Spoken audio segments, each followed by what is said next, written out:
There are times when all the intelligence gathering in the world is completely surpassed by a tourist in his swimming trunks posting holiday pictures of himself standing next to Russian artillery.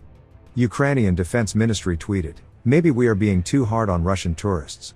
Sometimes they can be really helpful. Like this man taking pictures at Russian air defense positions near Yevpatoria, in occupied Crimea. Thank you and keep up the good work." Pictures of the Russian tourist posing next to military vehicles near the Crimean city of Yevpatoria were a great help in allowing Ukrainian intelligence services to pinpoint the exact locations of Russia's air defense equipment. The Russian-appointed governor of Sevastopol asked tourists to take less photos, especially ones including military deployments in them. They also told people that if they must take pictures and videos to at least not to give away the location. It's almost 6 months since Vladimir Putin sent Russian troops into Ukraine for an invasion which has left thousands dead and millions forced to flee their homes. Putin may have hoped for a quick victory, but Russia has found Ukrainian defenses too tough to sweep aside and the conflict has become bogged down. There are many reasons for this, with a former Russian soldier claiming among them is that Putin's invasion force has ill-fitting uniforms, poor quality weaponry and outdated tactics. Some of the less sane explanations include Russian politicians claiming Ukraine has developed an army of super soldiers, because if you're so deluded as to invade a neighboring country for completely jumped up reasons you might as well entirely give up on sanity.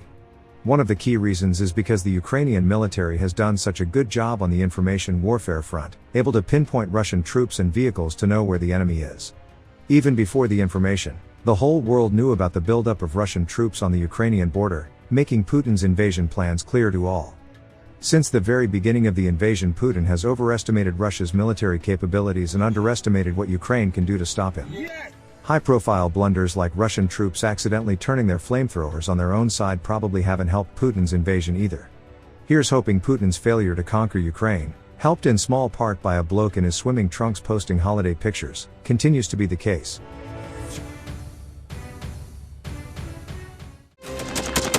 Thanks for watching, and don't forget to subscribe.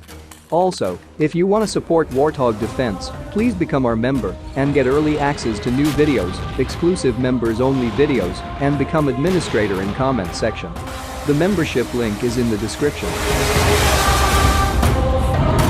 Rescues every day. We had a guy last week at 6 rescues in 6 days. He's doing the job every day.